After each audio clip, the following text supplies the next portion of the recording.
Hello everyone. दोस्तों, आज मैं बात करने वाला हूँ यूपी ट्रिपल एस सी लेखपाल वैकेंसी के बारे में। दोस्तों, अगर अभी तक आपने मेरे चैनल को सब्सक्राइब नहीं किया है तो मेरे चैनल को सब्सक्राइब कर लीजिए और बेल का आइकन प्रेस करिए ताकि मेरे द्वारा बनाई गई हर वीडियो की अपडेट सबसे पहले आपको मिलती रहे। तो दोस्तों, जैसा कि हम लोग जानते हैं कि UP triple S C PET 2025 का एग्ज़ाम 6 और 7 सितंबर को कंप्लीट हो चुका है और उसकी आंसर की भी 9 सितंबर को आ गई है। अब आंसर की मिलाने के बाद सब बच्चों को अनुमान हो गया है कि अप्रॉक्स हमारे कितने नंबर बन रहे हैं। खैर, उसमें अभी एक फैक्टर नॉर्मलाइजेशन का भी है कि कौन सी शिफ्ट हार्ड है और कौन सी शिफ्ट ईजी है। ऐसा नहीं है कि ईजी है, मामला ये है कि पेपर इसमें मॉडरेट लेवल का ही था और 1 से 2 शिफ्ट, जैसे 6 तारीख की जो फर्स्ट शिफ्ट है ये थोड़ा सा हार्ड शिफ्ट थी।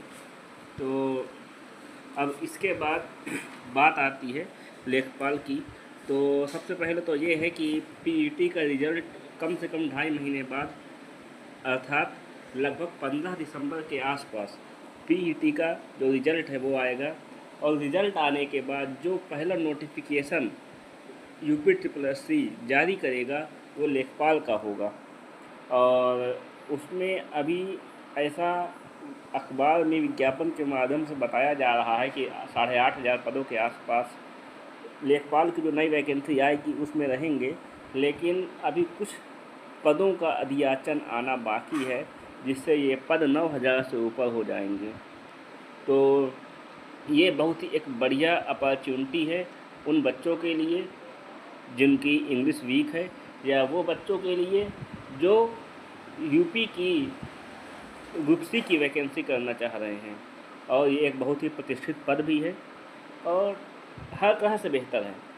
पिछली बार भी हम लोगों ने देखा जो 2021 PET से आई थी, उसका जो मेंस एग्ज़ाम हुआ था उसमें करीब 30 गुना बच्चों को बुलाया गया था।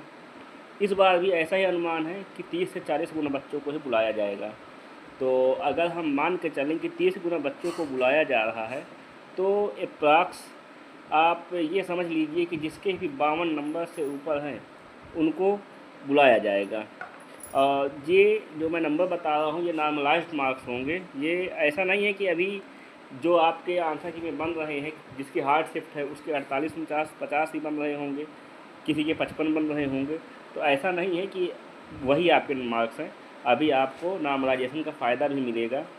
तो जिसके भी 50 से ऊपर नंबर आ रहे हैं वो किसी भी शिफ्ट का हो तो आप लोग राजस्व लेखपाल की जो नई वैकेंसी आएगी उसकी तैयारी चालू कर दीजिए। क्योंकि बाद में अगर आप ये सोचें कि अभी विज्ञापन आएगा फिर उसके बाद हम तैयारी करेंगे, फॉर्म फिल करेंगे, तो ऐसा नहीं है भाइयों। पिछली बार जो लोग राजस्व लेखपाल का मेंस दिए थे, मैंने भी दिया हुआ था, उन लोगों से पूछिए कि कितनी हाई कट ऑफ गई। जनरल की कट ऑफ 83.25 और OBC की कट ऑफ 81.25 गई थी, जो कि एक ठीक ठाक स्तर का पेपर होने के बाद भी इतनी हाई कट ऑफ जाना ये इस बात को दिखाता है कि जो मेंस एग्ज़ाम में क्रीम बच्चे ही बैठते हैं। तो हमें इसका इंतज़ार नहीं करना कि PET का रिज़ल्ट कब आ रहा है या आपका नोटिफिकेशन कब आ रहा है, क्योंकि तैयारी हमको कंटिन्यू बनाए रखनी है। हमें ग्रामीण परिवेश है, हिंदी है, GS है, हर सब्जेक्ट पे फोकस करना है। अगर हमारा हर टॉपिक हर सब्जेक्ट पे फोकस नहीं होगा तो कहीं ना कहीं हम पिछड़ते हुए नज़र आएंगे।